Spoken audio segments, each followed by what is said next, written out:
Vasudevaya.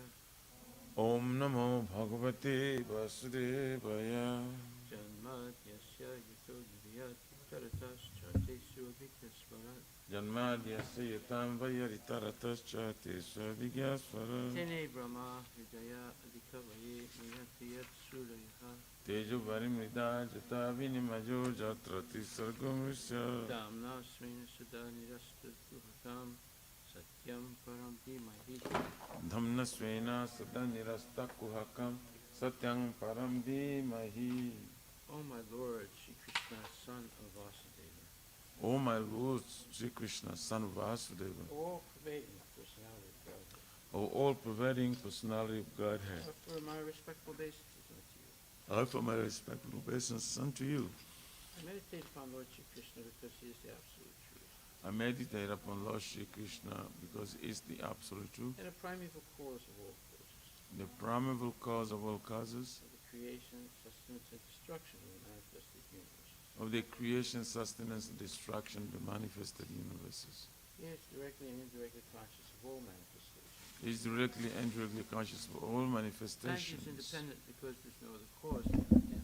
And he is independent because there's no other cause beyond him. It is he only who first imparted the Vedic knowledge unto the heart of Brahmaji. It is the only who first imparted the Vedic knowledge unto the heart of Brahma. The original living being. The original living being. By him, even the great sages and demigods are placed into illusion. By him, even the great sages and demigods are placed into illusion. As one is bewildered by the illusory representations. As one is bewildered by the illusory representations. Of water seen on fire or land seen on water. Of water seen on fire, or land seen on water. Only because of him do the material universes. Only because of him do the material universes. Temporarily manifested by the reaction to the three modes of nature. Temporarily manifested by the reaction of the three modes of nature. Appear factual, although they are unreal. Appear factual, although they are unreal. I therefore meditate upon him, Lord Shri Krishna. I therefore meditate upon him, Lord Shri Krishna. Who is eternally existent in the transcendental abode. Who is eternally existent in the transcendental abode. Which is forever free from the illusory representations of the material world. Which is forever free from the illusory representation of the material world. I meditate upon him, for he is the absolute truth. I meditate upon him, for he is the absolute truth. Dharma projita kaitravudra. Dharma prajita kaitavutra. Paramo nirmatsaranam satam. Paramo nirmasaranam satam. Vedyam vastavam atra vastu. Vedyam vastavam astra vastu. Shivadam tapa trayon mulanam. Shivadam taputra mulanam. Srimad Bhagavate Mahamuni Krite. Srimad Bhagavate Mahamuni Krite. Kimva Purir Ishwaraha. Kimva Purir Ishwaraha. Sadyo Hridi Avarudya Tetra. Sadyo Rudya Avarudya Tetra. Kriti Bihi Sususa Vistakshanat. Kriti Shushu Histakyana. Completely rejecting all religious activities which are materially motivated. Completely rejecting all religious activities which are materially motivated. This Bhagavata Purana propounds the highest truths. This Bhagavata Purana propounds the highest truth. Which is understandable by those devotees who are fully pure in heart. Which is understandable by those devotees who are fully pure in heart. The highest truth is reality distinguished from illusion for the welfare of all. The highest truth, the reality distinguished from illusion for the welfare of all. Such truth uproots the threefold miseries. Such truth uproots the threefold miseries. This beautiful Bhagavatam compiled by the great sage Vyasadeva in his maturity. This beautiful Bhagavatam compiled by the great sage Vyasadeva in his maturity. Is sufficient in itself for God realization. It's sufficient itself for God realization. What is the need of any other scripture? What is the need of the other scripture? As soon as one attentively and submissively hears the message of Bhagavatam. As soon as one attentively and submissively hears the message of Bhagavatam. By this culture of knowledge. By this culture of knowledge. The Supreme Lord is established within his heart. The Supreme Lord is established within his heart. Nigama kalpatarur galitam phalam. Nigama kalpatarur galitam phalam. Sukamakad amrita dravya samritam. Sukamakad amrita dravya samritam. Pibata Bhagavatam rasam alayam. Pibata Bhagavatam rasam alayam. Muhur aho rasika bhuvi bhavakaha. Muhur aho rasika bhuvi bhavakaha. O expert and thoughtful man, relish Srimad Bhagavatam. O expert and thoughtful man, relish Srimad Bhagavatam. The mature fruit of the desired tree of Vedic literatures. The mature fruit of the desired tree of Vedic literatures. It emanated from the lips of Sri Sukadeva Goswami. It emanated from the lips of Sri Sukadeva Goswami. Therefore, this fruit has become even more tasteful. Therefore, this fruit has become even more Although its nectarian juice was already relishable for all. Although its nectarian juice was already relishable for all. Including liberated souls. Including liberated souls. Srimad Bhagavatam, Canto 1, Chapter 18, verse number 33. Aho Adar. We haven't finished the prayers. What? We haven't finished the Mangala Charan. Oh, yeah. Okay. Yeah. Shinvatam Swakata Krishna. Shramvatam Swakata Krishna. Punya Shravana Kirtana. Punya Shravana Kirtana. Hiryantaksto hi abhadrani. Hridyantastu hiya bhadrani. Vidunati srihitsatam. Vidunati suritsatam. To hear about Krishna from Vedic literatures. To hear about Krishna from Vedic literature. Or to hear from him directly through the Bhagavad Gita. Or to hear from him directly through the Bhagavad Gita. Is it self-righteous activity? It is self-righteous activity. And for one who hears about Krishna, and for one who hears about Krishna, Lord Krishna who's dwelling in everyone's heart, Lord Krishna is dwelling within everyone's acts heart. as a best-wishing friend, Acts as the best-wishing friend. and purifies the devotee who continually engages in the hearing of him. And purifies the devotees who constantly engage in hearing of him. Nastapresu abhadresu Nasta praesha bhadreshu nityam bhagavata sevaya Nityam bhagavati seva bhagavati uttamasloke Bhagavati uttamasloke bhaktir bhavati naistaki. Bhakti bhavati nastiki. In this way, a devotee naturally develops his dormant transcendental knowledge. In this way, the devotee naturally develops his dormant transcendental As he hears more about the Bhagavatam As he hears more about Bhagavatam and from the devotees, from the devotees, he becomes fixed in the devotional service of the Lord. he becomes fixed in devotional service of the Lord.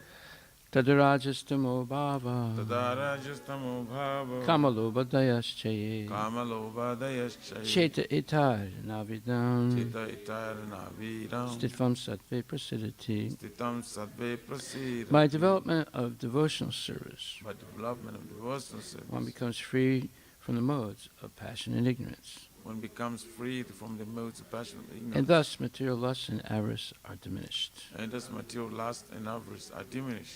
Evam prasanna manaso Evam prasanna manaso bhagavat bhakti yogataha Bhagavat bhakti yogata bhagavat tattva vijnanam Bhagavat tattva vijnanam mukta sangasya jayate. Mukta sangasya. When these impurities are wiped away, When these impurities are wiped away, the devotee remains steady in his position of pure goodness, the devotee remains steady in position of good, becomes enlivened by devotional service, becomes enlivened by devotional service, and understands the science of God perfectly. and understands the sons of God perfectly. Vidyate hridaya grantis Hidyate hridaya grantis siddhyante sarva samsaya Chidyante sarva samshaya siyante chasya karmani Chiyante sacha karmani drista eva atmanishvare. Drusta evadmaneshvari. Thus bhakti yoga severs the hard knot of material affection Thus the bhakti yoga serves the hard note of material and enables affection, one to come at once to the stage of a samsayam samagram, and enables one to come at once to the stage of samsham samam, understanding of the supreme absolute truth personality of Godhead.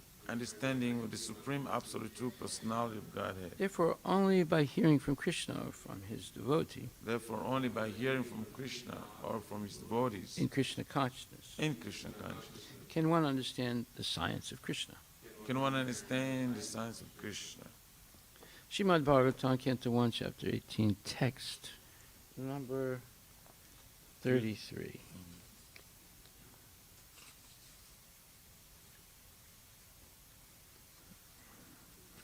One second.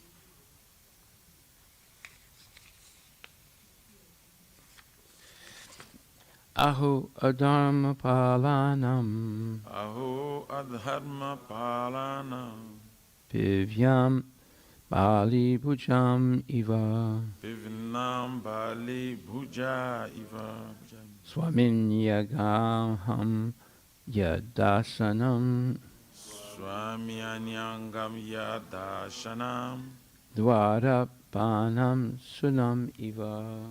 Dwarapanam sunamiva. Translation by Srila Prabhupada. The Brahmana's son, Sringi, said, "Oh, just look at the sins of the rulers who, like crows and watchdogs at the door, perpetrate sins against their masters, contrary to the principles governing servants." Purport by His Divine Grace, A.C. Bhaktivedanta Swami Srila Prabhupada. The Brahmanas are considered to be the head and brains of the social body, and the Kshatriyas are considered to be the arms of the social body. The arms are required to protect the body from all harm, but the arms must act according to the directions of the head and the brain. That is a natural arrangement made by the Supreme Order, for it is confirmed in the Bhagavad Gita that the four social orders or castes, namely the Brahmanas, Kshatriyas, the Vaishyas, and Sudras, are set up according to quality and work done by them. Naturally, the son of a Brahmana has a good chance to become a Brahmana by the direction of his qualified father. As a son of a medical practitioner has a very good chance to become a qualified medical practitioner. So the caste system is quite scientific. The son must take advantage of the father's qualification and thus become a Brahmana or medical practitioner, and not otherwise. Without being qualified, one cannot become a Brahmana or medical practitioner, and that is the verdict of all scriptures and social orders. Here in Shringi, a qualified son of a great Brahmana attained the required Brahminical power, both by birth and by training, but he was lacking in culture because he was an inexperienced boy.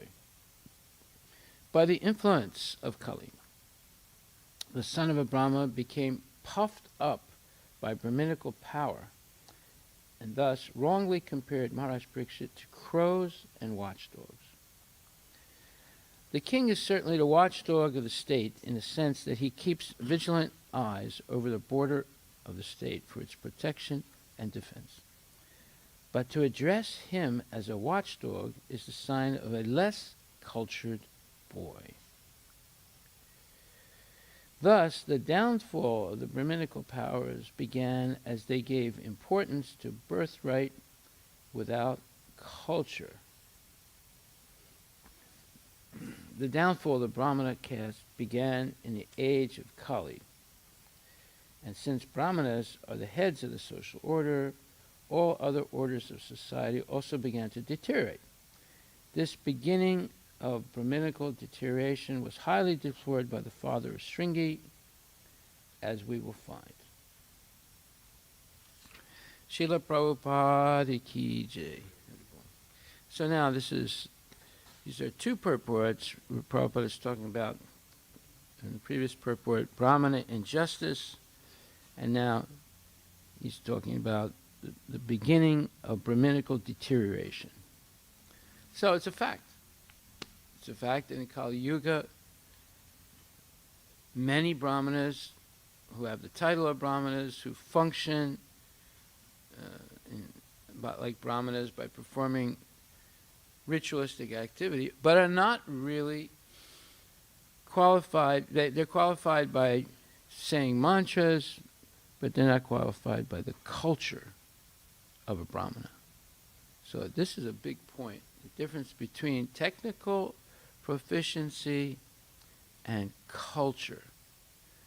And culture means, again I said, culture means how we do things.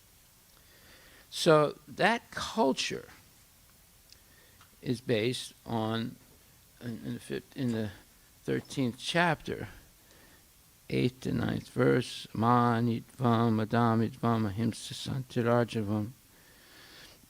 So that begins with Amanidvam, with humility. And then the second thing is pridelessness. Amanidvam, Adamidvam, Ahimsa Santirajyavam, Acharya Pasamam Socham, Staryam Atma Vinigraha. And then it goes to Ahimsa, non-violence, and Shantir, tolerance, and Ahimsa Santir, Arjavam, honesty and simplicity. Then one accepts spiritual master, Acharya Pasamam. Socham, then one develops cleanliness internally and externally. Socham, Acharya Pasamam Socham. Staryam Atma Vinigraha. Staryam, steadiness in devotional service. Atma Vinigraha, and control the mind and senses. And that's not all. It continues. Indriyarte subhairagyam anahankara evacha janma mrityu jaravya di dukkhato sanadarshanam. So next is Indriyarteshu Vairagyam.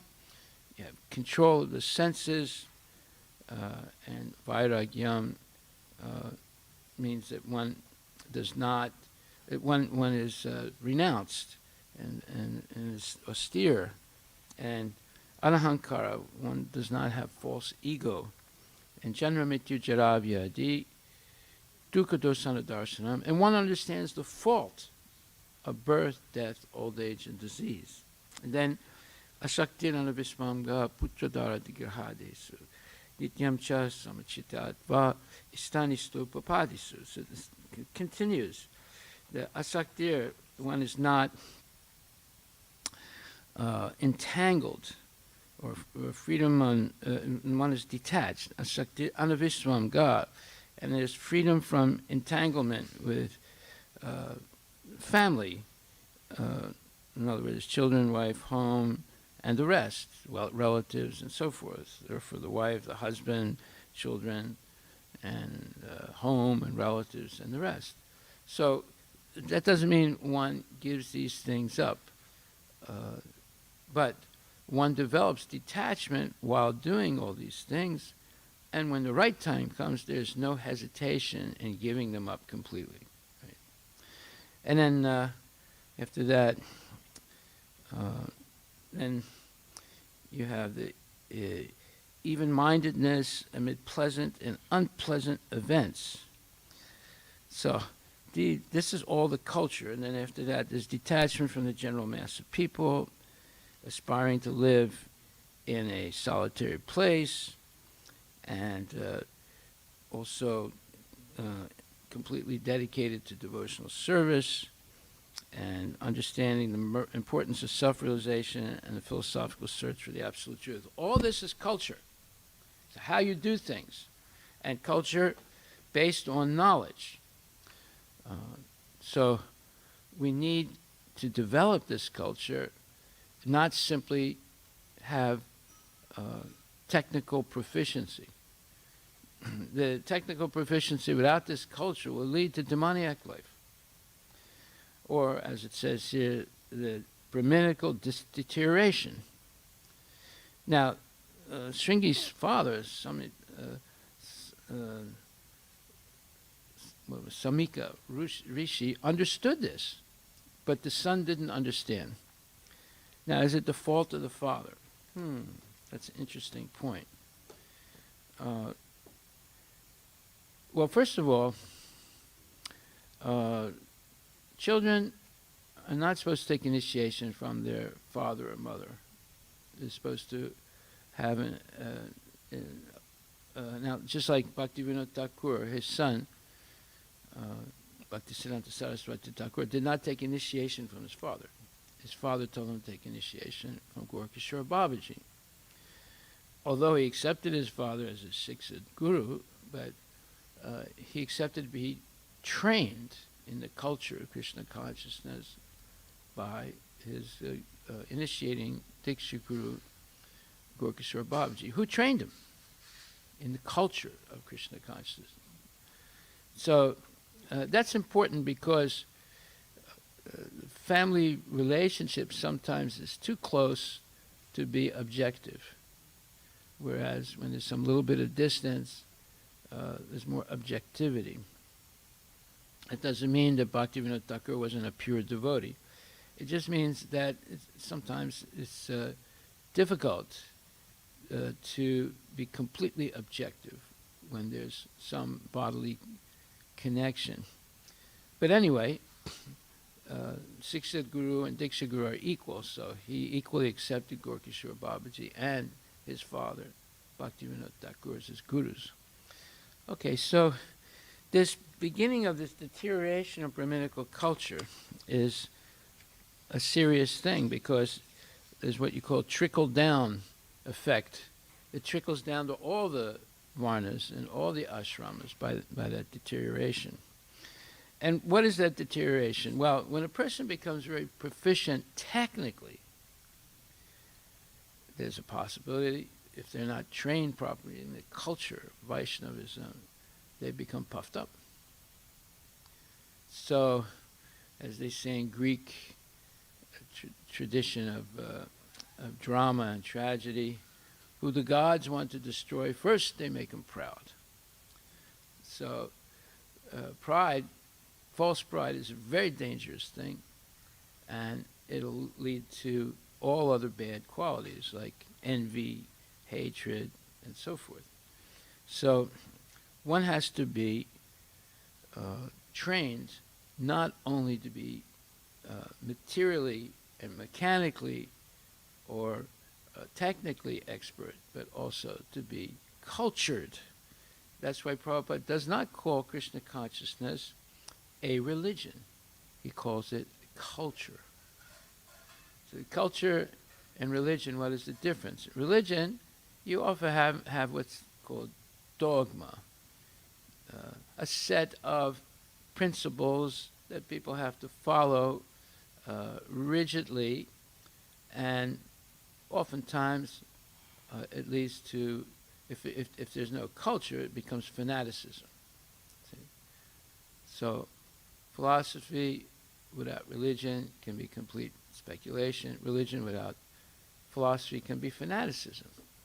So we need to, or sentimentalism. So we need to teach the culture along with all the, let's say, technical knowledge of rituals and practices.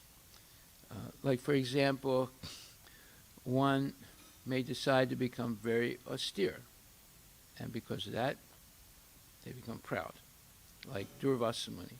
Or one may become very opulent, and they become proud, like Daksha and others.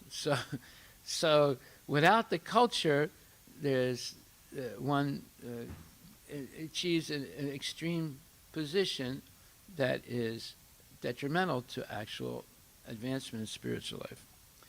So we see that Duryodhana and his father Dhritarashtra were confident to win the battle of Kurukshetra. Why were they so confident in the beginning? Because they had the numbers, right? Just like once when the Pope sent a message to Stalin and told him that, he should not be too cruel, I think something like that. And then Stalin's answer was, how many tanks does the Pope have? You see, because Stalin, by the end of World War II, had a lot of tanks, and they used these tanks to conquer Berlin and parts of Germany. And he had a lot of soldiers also, but he had a lot of armored tanks. So one becomes puffed up by material acquisitions and power and prestige, and sense gratification and evil. People become powerful by performing progressively horrendous acts of evil. And other people become powerful by performing progressive acts of austerity. And then other people become powerful by accumulating tremendous wealth. And other people become powerful by complete surrender to the Lord. So there's different techniques of becoming very powerful.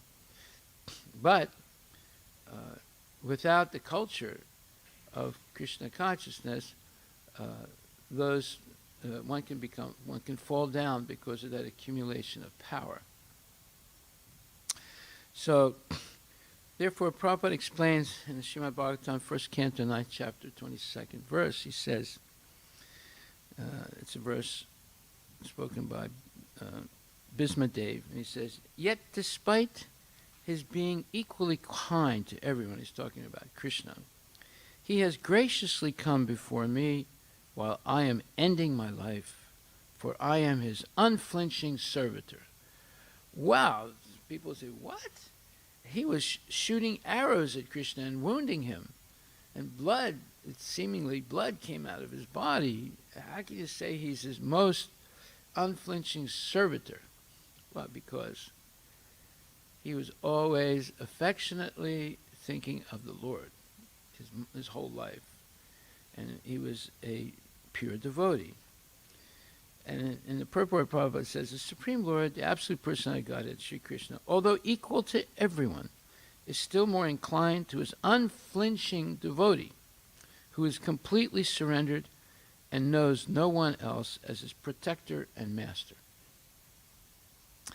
Having unflinching faith in the Supreme Lord as one's protector, friend, and master, is the natural condition of eternal life. A living entity is so made by the will of the Almighty that he is most happy when placing himself in a condition of absolute dependence. The opposite tendency is the cause of fall down.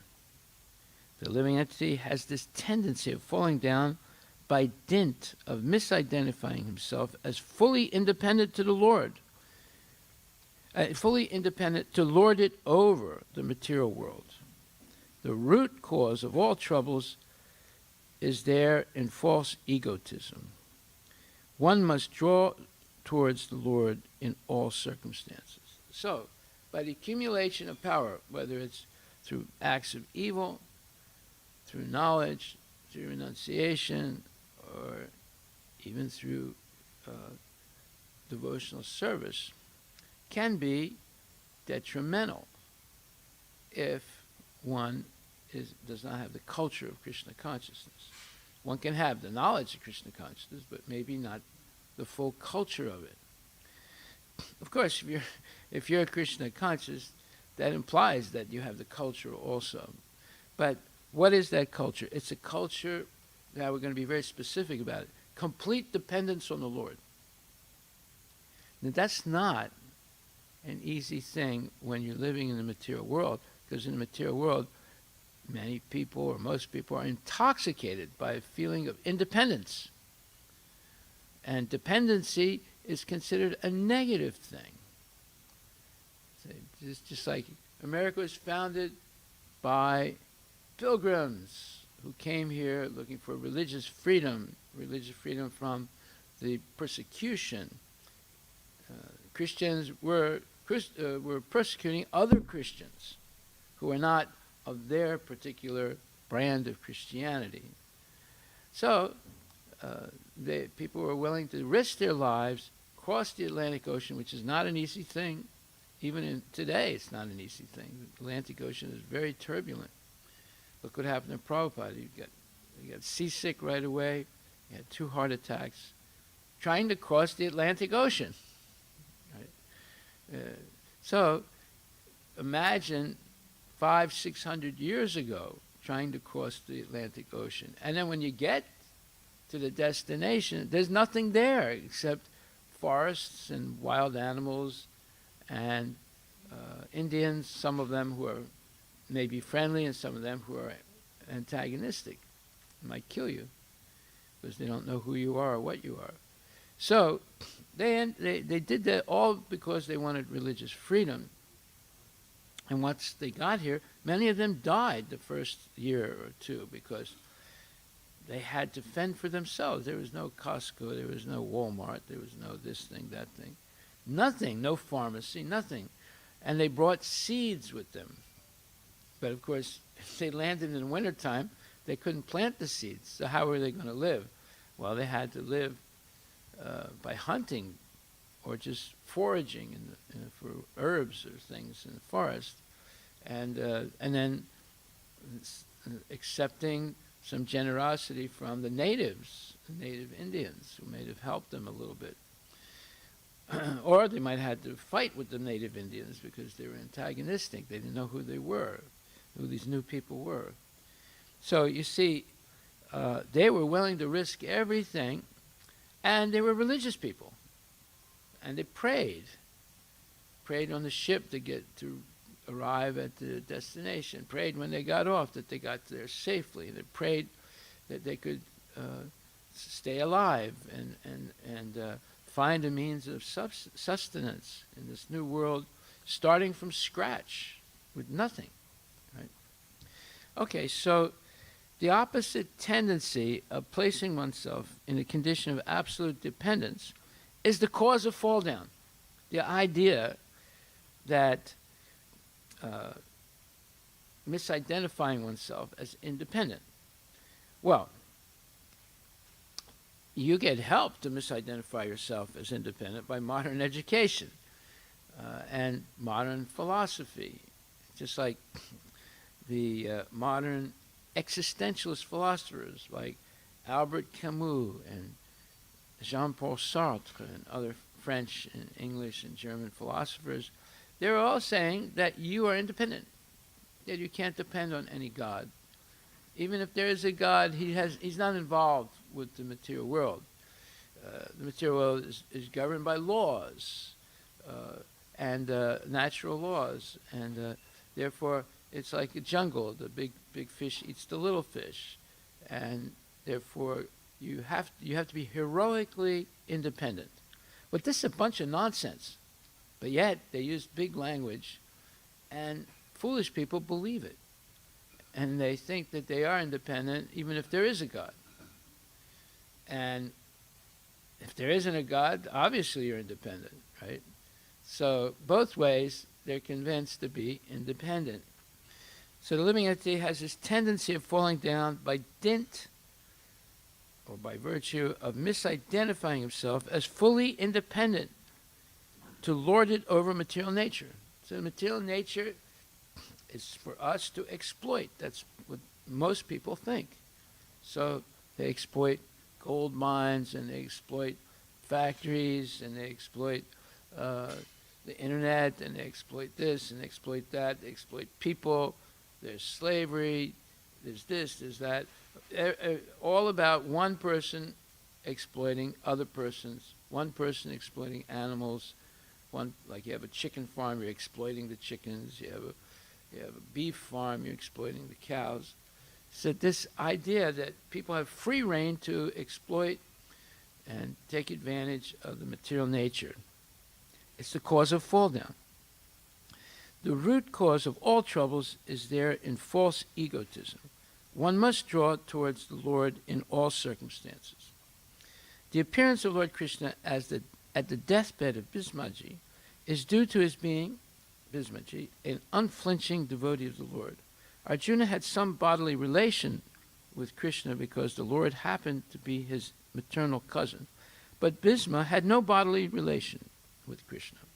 Therefore, the cause of attraction was due to the intimate relation of the soul.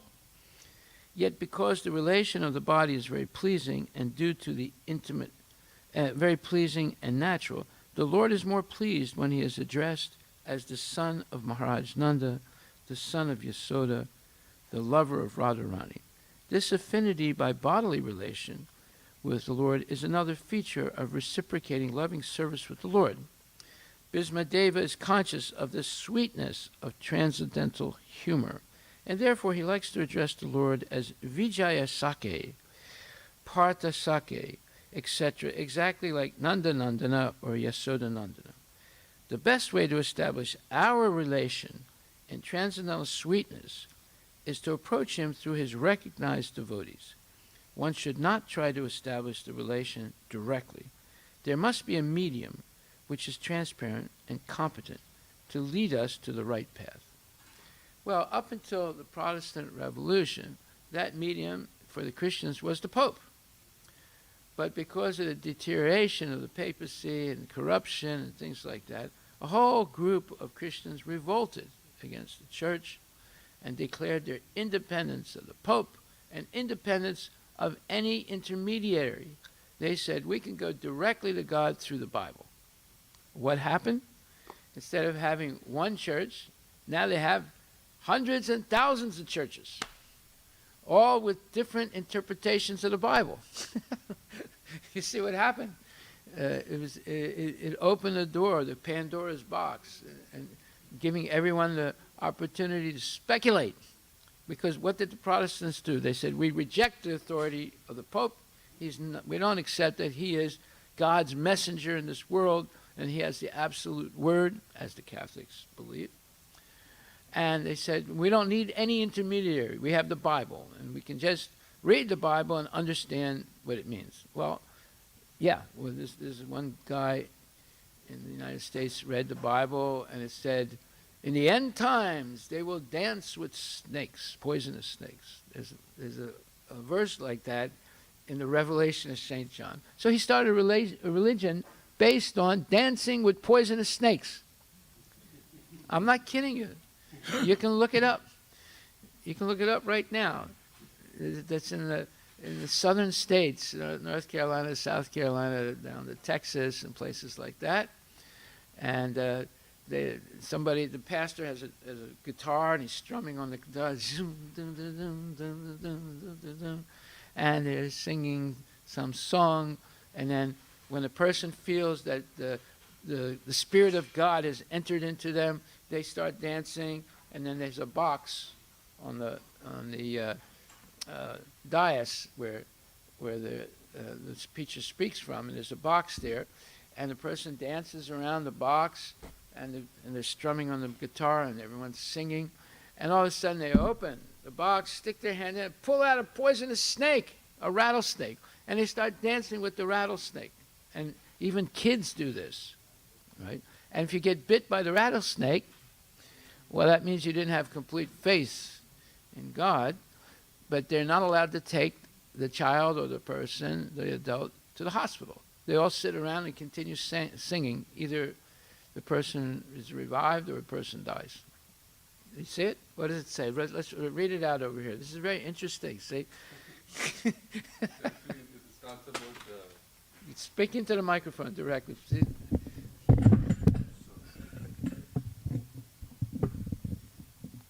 So this is a news about 2014. The snake handling Pentecostal pastor. Pentecostal, okay, Yeah. I left that out. Yeah, dies from the snake bite. So the snake handling pastor of a small Pentecostal church in Kentucky died after being bitten by Connecticut? Kentucky. Kentucky, yeah. Yeah. By a rattlesnake during a weekend church service. So it talks about specifically that the Jamie Coots, the pastor of the Full Gospel Tabernacle. Full Gospel. Full Gospel Tabernacle. But you spell fool, F-O-O-L. In Jesus' name, in Middleborough, Kentucky, was handling a rattlesnake during a service when he was bitten on his right hand Saturday night. So it talks about the snake that bit him. We have been carrying him to the church for about 4 months. It has been carried hundreds of times, all kinds of times, but handled all kinds of times. But now it is your time to go. It's just your time to go. So Yeah. It's God's mercy. You got bit by the snake. This is Yeah. all nonsense, you see. It's all based on, it started with the Protestant Revolution against the Catholic Church. And then the Protestants said, you can have a direct relationship with God simply by reading the Bible. You don't need any intermediary. What's Prabhupada saying here? He says, one should not try to establish the relationship directly with Krishna. There must be a medium which is transparent and competent to lead us to the right path. In other words, you need Shiksha and Diksha gurus. So we see how as soon as you give license to people to be completely independent, to feel themselves independent, and they can go directly to God or directly to any goal in life without anybody else intervening, including the government, then all hell breaks out. All kinds of speculation starts, and everything deteriorates. So as soon as the license for speculation is given, then everything deteriorates. So, Prabhupada says that Jiva is most happy when placing himself in a condition of absolute dependence. The root cause of all troubles is in false egoism. And he says the opposite tendency of not wanting to be completely dependent is the cause of fall down. The living entity has the tendency of falling down because of misidentifying himself as fully independent to lord it over the material world. Everybody is being taught now to be fully independent, to lord it over the material world. Everybody's being taught that. You have a right to pursue whatever goal you want, and you can reach that goal by study and hard work. No mention of God, no mention of God, no mention of dependence on the mercy of God. You see, whereas and throughout Prabhupada's purports and throughout the Bhagavatam, this complete dependence on God is the most exalted position. And that was the position of Parikshit Maharaj. As we explained, he could have stopped Shringi's curse if he wanted to. He had the power to do that, but he didn't. He completely depended on the goodwill of the Lord. He understood that this is an exceptional situation that he was placed into, and he completely surrendered to the Lord. And of course, he went back to Godhead. So we'll stop right there. This is a big subject. We've talked about it a little bit before, but now the next couple of days I'm going to talk very deeply about this complete dependence on the Lord. Are there any questions or comments?